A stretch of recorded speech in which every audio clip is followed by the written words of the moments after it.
السلام عليكم ورحمة الله وبركاته، وأهلا وسهلا بكم في حلقة جديدة يوم السبت الموافق 3 من رمضان في عام 2026. البيت كان هادئا، الجميع نائم بعد تجمع الإفطار. الأم ذهبت إلى النوم مطمئنة وهي تعلم أن ابنتها بجانبها في نفس الغرفة. وبعد أن استيقظت باكرا في الصباح ذهبت إلى الحمام، وعندما عادت إلى الغرفة وجدت أن ابنتها استيقظت وخرجت مع أحدهم، وكان ذلك أمرا طبيعيا، لا شيء غريب. لكن بعد نصف ساعة عاد الشخص الذي كان من المفترض أن يخرج مع فاطمة وحده وهي تبكي بشدة. سألتها الأم عن ابنتها، قالت إن فاطمة عادت وهي نائمة. اطمأنت الأم حتى الساعة 12 ظهرا. دخلت الأم لإيقاظ ابنتها، ذهبت إلى السرير ووجدت الأغطية مكدسة فوق بعضها كأن أحدا نائم تحتها. لمستها، وجدت لا شيء. ابنتها لم تكن على السرير. صاحت الأم. استيقظ خطيب ابنتها وسألها ما الخطب. صعد إلى الشقة في الدور الثاني، الشقة التي كانت تعد لتكون البيت الجديد للعائلة، بيت فاطمة وخطيبها. نزل وهو يصرخ بصوت مكسور: فاطمة ماتت. ما سأرويه لكم الآن. ما حدث في تلك الشقة هو أمر لا يمكن لعقل سليم أن يتخيله. فتاة كانت تنتظر زفافها بعد أيام قليلة من العيد، فتاة تمنت أن تعيش في شقتها مع زوجها في بيت محترم، وبدل الزفاف كان هناك جنازة. قبل أن نبدأ قصتنا، لا تنسوا اللايك والشير للحلقة عشان توصل لأكبر عدد ممكن من الناس، واشتركوا في القناة الجديدة. هتلقوا اللينك في صندوق الوصف. بدون الدخول في تفاصيل كثيرة، هيا بنا نغوص عميقا في قصتنا. فاطمة ياسر خليل ولدت وتربت في بورسعيد. جاءت من عائلة بسيطة، والدها رجل مجتهد يعيل أسرته بأمانة، وأمها ربة منزل طيبة. العائلة لا غنية ولا فقيرة، مجرد ناس عاديين يعيشون حياتهم ويحاولون تربية أولادهم بالطريقة الصحيحة. فاطمة كانت في 16 من عمرها ولا تزال تكمل تعليمها. كان لها أخ يدعى خليل دائما إلى جانبها وقلق عليها. مثل أي فتاة في سنها، كانت لها أحلام بسيطة: الزواج وبناء بيت والعيش في سلام. الناس واللي يعرفوا فاطمة كانوا يقولوا إنها محترمة وطيبة وما آذت حد أبدا. في بورسعيد الناس غالبا يعرفوا بعض والأخبار تنتشر بسرعة. لما وصلت فاطمة سن الزواج، بدأ كثير من الشباب يتقدم لها.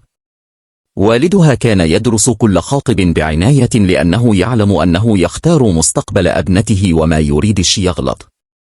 في نوفمبر 2025 تقدم شاب اسمه محمود. محمود كان من قرية الكاب جنوب بورسعيد. لما استفسرت عائلة فاطمة عنه، سمعوا كلام طيب. الناس قالوا إنه محترم ومؤدب ومجتهد ومعروف في المجتمع. كمان عنده شقة كبيرة في بيت العائلة ويشارك في أرض زراعية مع إخوته. بالنسبة لفتاة في سن فاطمة وبيئتها الاجتماعية، العرض كان مناسبا جدا. وافق والدها على الخطبة. فاطمة وافقت أيضا وتمت الخطبة في نوفمبر 2025. بعد كده بدأ محمود يزور خطيبته بانتظام ونشأت علاقة واضحة بينهم. بدأت فاطمة تفكر في بيتها الجديد وحياتها المستقبلية مع محمود. تخيلت الشقة وبداية سعيدة جديدة. لكن فاطمة كانت فتاة ذكية وحساسة وتشعر بالأمور جيدا. وبمرور الوقت بدأت تشعر بشيء غير مريح. كل مرة يزور فيها محمود فاطمة، كانت هناك فتاة صغيرة اسمها شهد دائما معه. شهد كانت بنت أخ محمود، وبدت متعلقة بعمها بشكل غير عادي. في البداية ما فكرتش فاطمة كثير وقالت لنفسها إن ده طبيعي لأن الأطفال يحب أعمامهم. لكن مع الوقت أصبح الأمر أوضح. شاهدة كانت تتصل بمحمود كثيرا وهو عند خطيبته كأنها تراقبه أو تتأكد إنه مش لوحده مع فاطمة. وما وقفتش عند كده. لما كانت فاطمة تزور بيت خطيبها كانت تلاقي شهد جالسة قريبة جدا من محمود، تقريبا تقصد تبقى بينهم. الشعور كان غريب ومزعج. والأغرب شاهد كانت تنظر إلى فاطمة بنظرة متوترة وغير مريحة، وده كان يضايق فاطمة بوضوح. حكت فاطمة لأخوها خليل عن ده. بعدين قررت تكلم محمود بصراحة، وقالت له إنها متضايقة من تصرفات شاهد وتشعر إن فيه حاجة مش طبيعية. لكن محمود ضحك وما أخدش الموضوع بجدية. قال لها إنه رب شاهد من صغرها، وإنها بتحبه زي الأب، وإن الموضوع بسيط وما يستنهلش الزعل. فاطمة ما اقتنعتش بكلامه، لكنها اختارت ما تعملش مشكلة كبيرة. بدل ما تخلق خلاف تصرفت بهدوء. كل مرة يجي فيها محمود يزور كانت تأخذ تليفونه وتقفله عشان شاهد ما تقدرش تتصل به في الوقت ده. لكن في الحقيقة ده كان حل مؤقت مش حل حقيقي للمشكلة. بعد فترة من الخطبة اتصل محمود بفاطمة وقال لها عن موقف جديد. قال إن أخوه الأكبر عبدال لها طلب منهم يبدلوا الشقق في بيت العائلة. محمود عنده الشقة الكبيرة اللي كانت معدة لبيتهم الزوجي، بينما عبدال له عنده الشقة الصغيرة. الطلب إن محمود يأخذ الشقة الصغيرة وعبدال لها يأخذ الكبيرة اللي كانت مقصودة لفاطمة ومحمود. عبدال لله برر طلبه بأن شقته الصغيرة ما عادتش تسعه هو وأولاده. لما سمعت فاطمة كده رفضت فورا وبوضوح. قالت لمحمود إنه ما يتخلاش عن الشقة الكبيرة، وشرحت له إن لما يتجوزوا ويجي لهم أولاد هيحتاج المساحة دي. وأكدت إن الشقة حقها وحق محمود ومحدش يأخذها منهم. وافق محمود مع خطيبته وقال لأخوه عبدال لله إن الشقة هتبقى زي ما هي ومش هيدللوا. عبدال لها سكى. لكن في الغرفة الثاني مراته دعاء ما كانتش هتكتكت. من دعاء؟ دعاء هي مرات عبدال له، أخت محمود بالنسب. هتبقى فعليا سلفتها بعد الزواج. كانت جزء من العائلة اللي كانت فاطمة هتدخلها. وطبيعي إنهم يبقوا زي العائلة، زي الأخوات. دعاء ولدت حديثا وعندها أولاد صغيرين يعيشوا مع جوزها عبدال لله في الشقة الصغيرة داخل بيت العائلة في الكاب. في الوقت نفسه الشقة الكبيرة كانت قدامها كل يوم.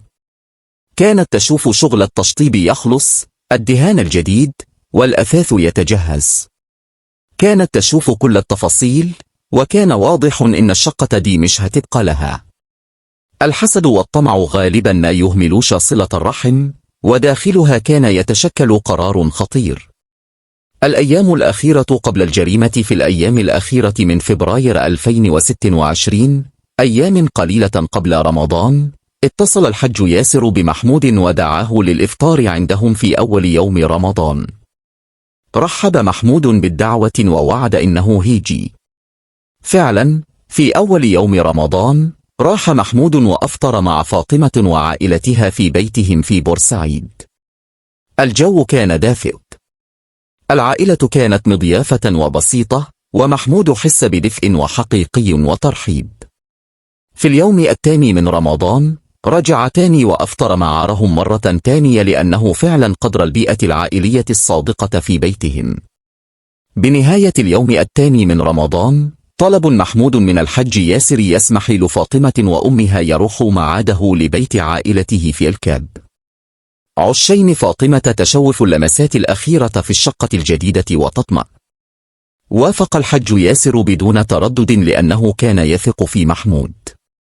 فاطمة فرحت. أخيرا هتشوف شقتها قبل ما تدخلها عروس. السبت 3 من رمضان 2026 الساعة 11:10 صباحا. خرجت فاطمة وأمها من بيتهم في بورسعيد ورحوا لبيت عائلة محمود في قرية الكاب المحافظة الجنوبية. المسافة بين البيتين حوالي 45 كيلومترا، رقم كبير لأن السفر بليل متأخر بدون عربية كان هيبقى غير آمن. لما وصلوا استقبلتهم عائلة محمود بحرارة. البيت كان مليان ناس والجو الرمضاني كان جميل. أفطروا مع بعض عند المغرب.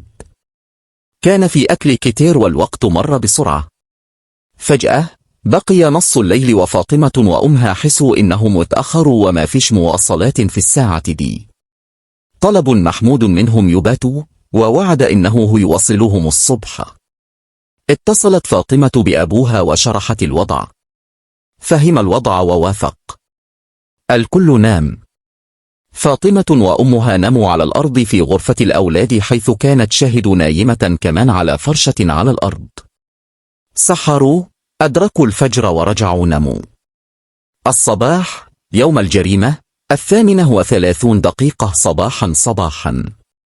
استيقظت أم فاطمة وراحت الحمام. لما رجع شافت شهد صاحية واقفة جنب سرير فاطمة وتصحيها.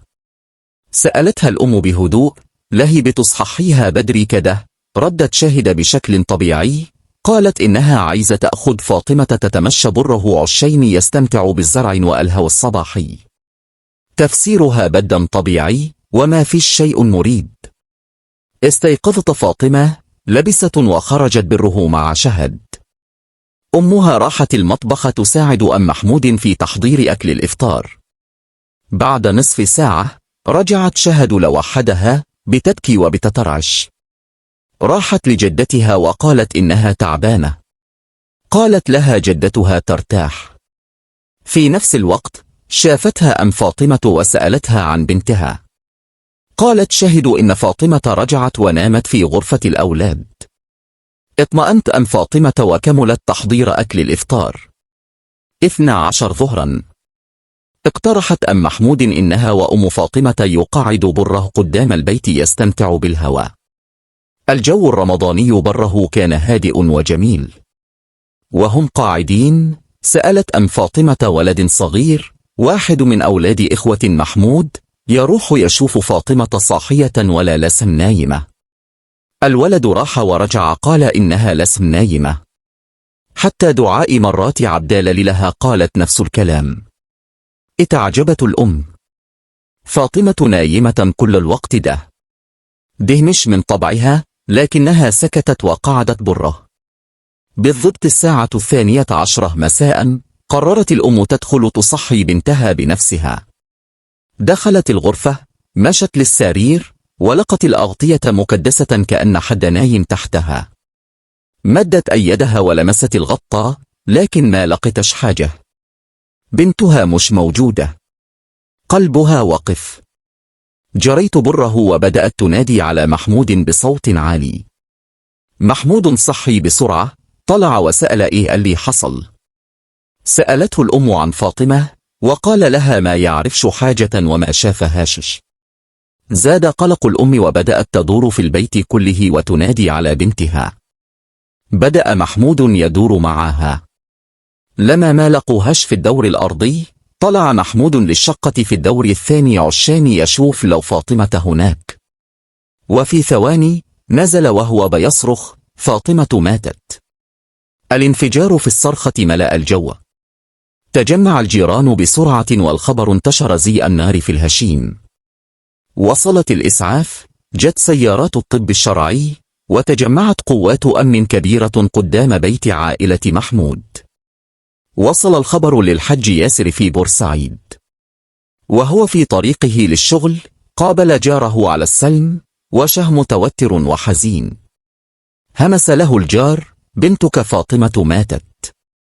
في الأول الحج ياسر ما قدرش يفهم الكلام. وقف يحدق في الجار ثم صاح بصوت عالي وجري على السلم. بدون ما يحس ركب أو عربية شافها وراح بأقصى سرعة.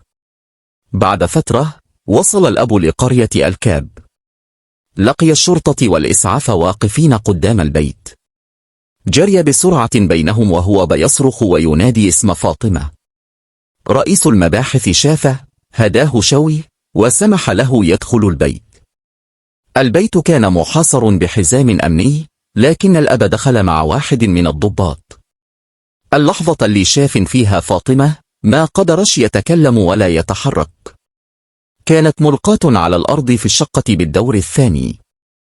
وشها متغير بشكل مرعب، منتفخ وبقع دم حوالين رقبتها. حاجة غير طبيعية ملتفة بإحكام. انهار الأب من الصدمة والضابط مسكه وشده وسنده وطلعوه من الشقة. فحص المحققون والوحدة الجنائية الجثة والمكان بعناية وجمعوا كل العينات اللازمة. أمرت النيابة لعامة في بورسعيد بنقل جثة فاطمة لمستشفى 30 من يونيو لتقرير الطب الشرعي. كل اللي كانوا موجودين في البيت وقت الجريمة تم أخذهم للتحقيق، وبدأت النيابة استجوابهم واحدا واحدا. أول من تم التحقيق معه كانت أم فاطمة. حكت كل التفاصيل. قالت عن خروج فاطمة مع شهد. رجوع شهد لوحدها وهي بتبكي. شهد تقول إن فاطمة رجعت ونامت، وإذا اكتشفت بعدين إن بنتها مش على السرير. لما سألها رئيس المباحث من بتهم بقتل بنتها، قالت إنها بتهم الكل وحق بنتها لازم يرجع في أسرع وقت. تم التحقيق مع خليل أخو فاطمة وقال إن شهد بنت أخ محمود هي السبب. قال إن فاطمة كانت دايما تشكي له من شهد وتشعر إن شهد غيرانة منها وبتكرهها. ده كان يتبنى على مدار شهور. خليل لاحظ وعرف إن المشاعر دي ما جتش من فراغ. الأب قال إن اللي قتل بنته ما كانش لوحده. ليه؟ لأن فاطمة كانت قوية، وما كانش سهل على شخص واحد يسيطر عليها ويقتلها وهي بتقاوم. لما شافها الأب على الأرض، لاحظ علامات واضحة على إيديها ورجليها وعلامات على الأرض تدل إنها حاولت تدافع عن نفسها. دخل المحققين يفكر في احتمال وجود شريك في الجريمة. من يوم الجريمة، الناس على فيسبوك وويتر وتيك توك نشروا إشاعات. بعض الحسابات اتهمت محمود، بعض اتهم شهد، والبعض عمل ادعاءات بدون دليل. الشائعات دي ضربت سمعة الناس وعطلت العدالة. التحقيقات سارت بهدوء والنيابة فحصت كل التفاصيل. بعد أيام قليلة، كشف تقرير الطب الشرعي عن نتائج حاسمة. فاطمة تم خنقها بالطرحة اللي كانت لابساها، اللي كانت ملتفة بإحكام حوالين رقبتها، وقطعت الهو وسببت الوفاة. الخنق الشديد أدى لكسر في فقرات الرقبة. وشها وإيديها فيها إصابات تدل على مقاومة. التقرير أكد إنها بكر وكل حاجاتها موجودة، يعني الجريمة مش جنسية ولا سرقة. كانت قتل عمد مع سبق الإصرار. استمرت التحقيقات، فحص كل الشهادات والأدلة والآثار. بعد فترة، خرج استنتاج صادم. القاتل مش شهد، مش محمود. القاتل دعاء، مرات عبدال لله، أخو خطيبها، الست اللي كانت المفروض تبقى زي أختها.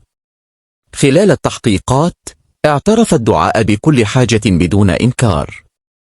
قالت إنها كانت مع فاطمة في الشقة الكبيرة بالدور الثاني، الشقة اللي كانت بتجهز لفاطمة ومحمود.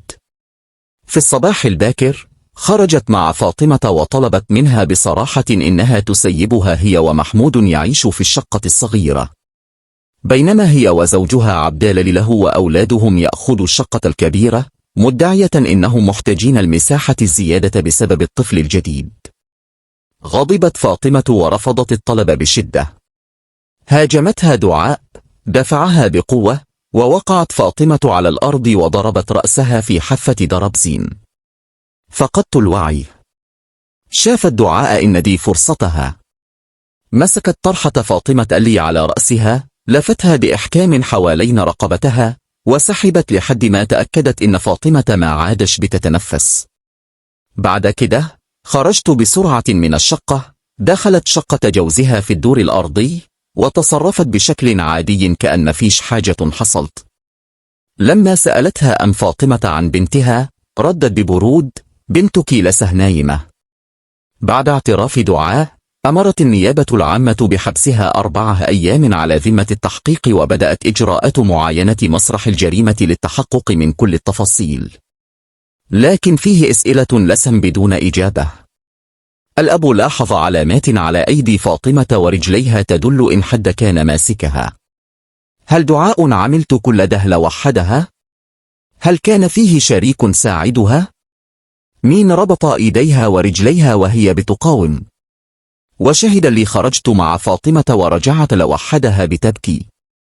هل كانت شاهدة سكنت؟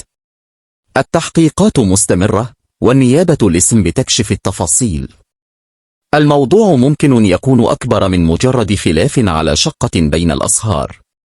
عروس بورسعيد، الفتاة اللي خرجت الصبح الباكر وما رجعتش، الفتاة اللي كانت مستنية فرحها، الفتاة اللي اسمها بقي رمز لكل إنسان شريف في مصر ولكل محب للعدل. القضية لسه في مراحلها القانونية.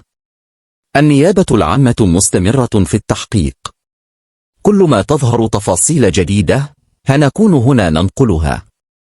لو التحقيق كشف معلومات جديدة أو ظهر شريك تاني في الجريمة هنعمل جزء تاني كامل. رحم الله فاطمة وصبر أهلها على مصابهم، وإن شاء الله تأخذ حقها كامل في المحاكم المصرية. وبكد خلصت حلقة أن نهتدم. لو دي أول مرة تشوف القناة ما تنساش الاشتراك وتفعيل الجرس عشان توصلك كل التحديثات، وخليكم معانا لحلقة جديدة. سلام.